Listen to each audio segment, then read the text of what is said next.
여러분 안녕하십니까? 뉴스투데이 강원입니다. 정부가 지난 19일 민생 회복을 위한 추경안을 심의 의결했습니다.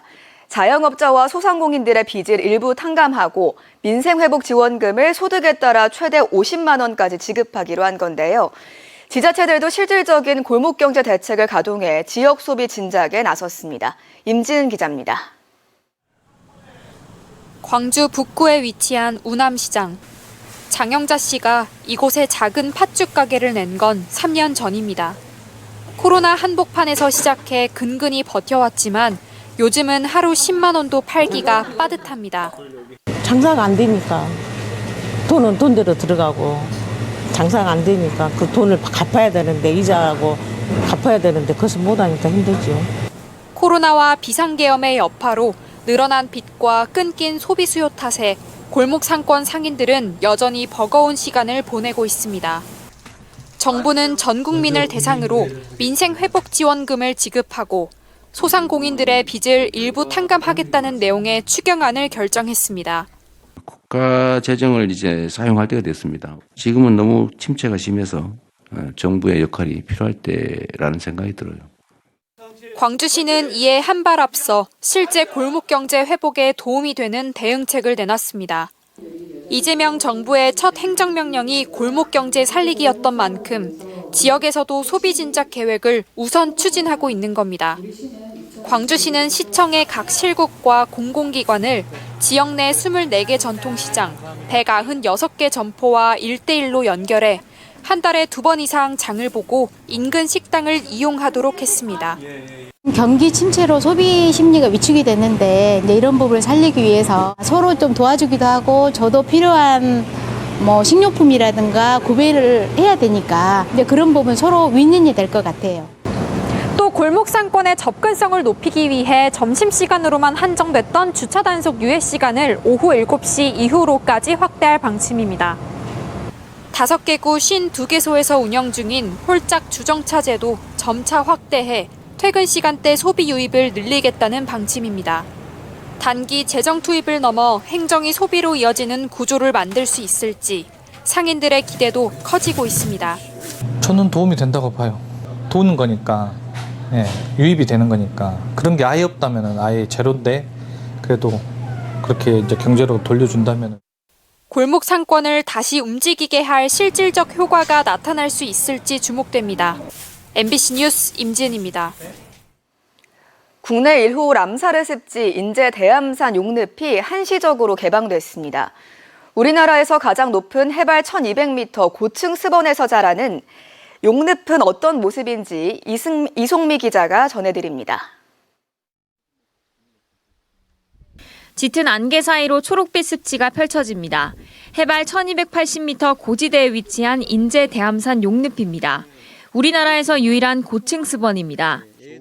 대암산 용늪은 제 뒤로 보이는 것처럼 1년에 170일 이상 안개가 자욱하게 껴있는 것이 특징입니다.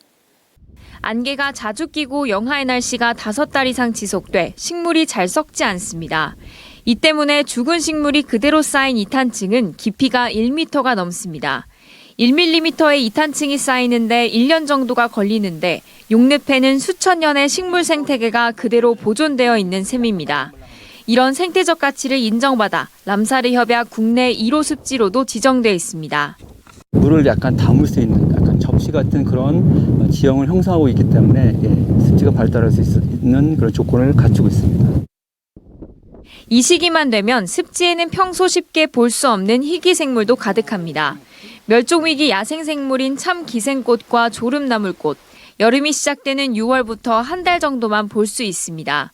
벌레를 잡아먹는 식충식물 끈끈이 주걱과 우리나라에서는 용늪에서만 서식하고 있는 비로용담꽃도 모습을 드러내기 시작했습니다.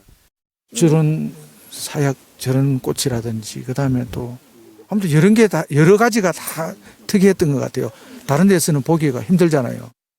멸종위기 동식물을 포함해 1,100여 종의 생물이 사는 것으로 추정되는 용늪은 오는 10월까지 개방됩니다.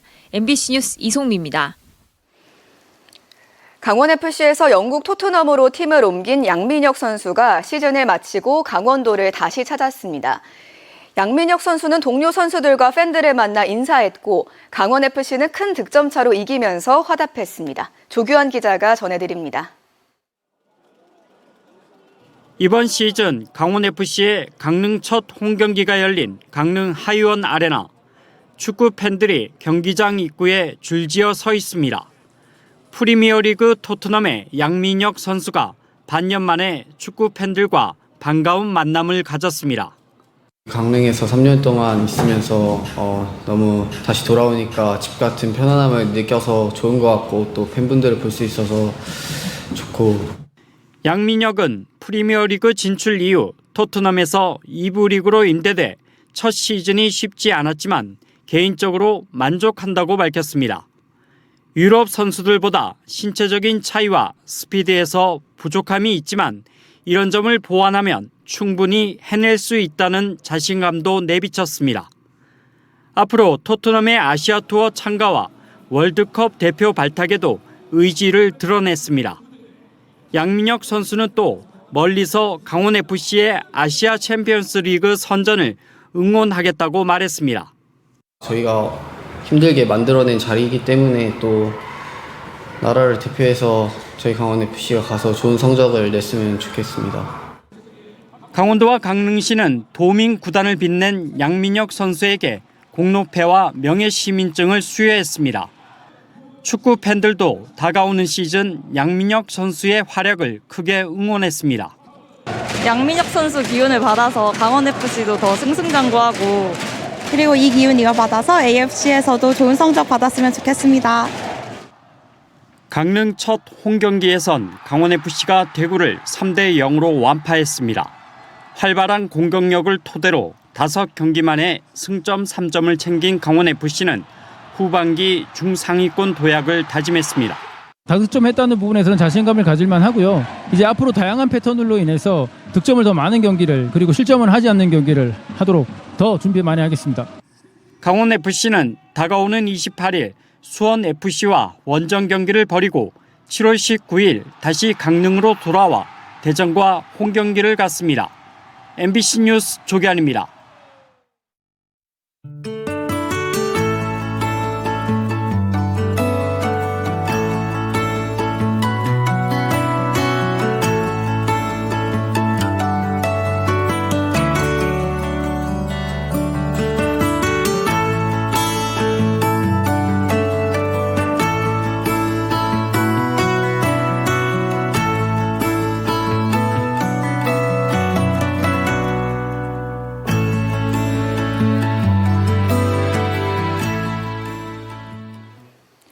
국민의힘 김용태 비상대책위원장이 임기 종료를 앞두고 강원을 찾아 민심을 청취하는 등 본격적인 행보에 나설 예정입니다.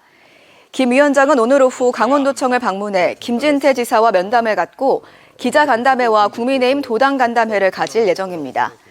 이어 강릉시 옥계면에 있는 한국지질자원연구원 탄소광물학 파일럿 현장을 방문합니다. 국민의힘은 이르면 8월 전당대회를 열고 새 당대표를 뽑을 예정이며 김 위원장은 이달 말 임기 종료를 앞두고 있습니다. 강원특별자치도 출범으로 정부가 갖고 있던 환경영향평가 일부 권한을 이양받은 강원도의 성과 발표가 원주에서 열립니다. 강원도는 강원특별법 시행에 따른 환경영향평가 일부 권한 이양 1주년을 맞아 내일 원주 인터불고에서 성과를 공유하고 향후 발전 방안을 논의합니다. 강원도는 작년 6월부터 3년 동안 한시적으로 소규모 환경영향평가 권한을 행사하고 이후 성과 분석을 통해 계속 유지할지 여부가 결정됩니다. 장난을 치던 초등학생들을 배드민턴 라켓으로 체벌해 감봉 처분을 받은 교사의 징계는 타당하다는 법원의 판결이 나왔습니다. 춘천지법 행정 1부는 2022년과 이듬해 원주 지역 초교에서 학생들이 장난을 쳤다며 배드민턴 라켓과 플라스틱 자루 때린 교사의 감봉은 정당하다고 판결했습니다. 해당 교사는 체벌이 금지된 걸 몰랐다고 항변했지만 재판부는 이를 받아들이지 않았습니다. 앞서 해당 교사는 원주교육지원청으로부터 감봉 1개월 징계를 받고 소청 심사에서도 기각되자 이번 행정소송에 나섰지만 패소했습니다. 지난 22일 아침 6시 15분쯤 인제군 인제읍 원대리의 한 야산에서 비탈길을 달리던 사륜 오토바이가 왼쪽으로 넘어졌습니다. 이 사고로 사륜 오토바이의 상반신이 깔린 57살 운전자가 심정지 상태로 병원에 옮겨졌으나 숨졌습니다. 경찰은 정확한 사고 원인을 조사하고 있습니다. 강릉시가 오늘과 내일 프랑스의 미식 창의 도시인 엉깅 엉레방에서 열리는 제17회 유네스코 창의도시 네트워크 국제연례회의에 참석합니다. 이번 회의에는 전 세계 100여 개 나라, 350여 개 도시 대표들이 참석해 다양한 분야의 창의적인 정책을 논의하게 됩니다. 강릉시는 지난 2023년 유네스코 창의도시 네트워크에 미식 분야로 가입한 이후 지난해에 이어 두 번째 국제연례회의에 참석하게 됐습니다. 이상으로 강원 뉴스 마칩니다. 고맙습니다.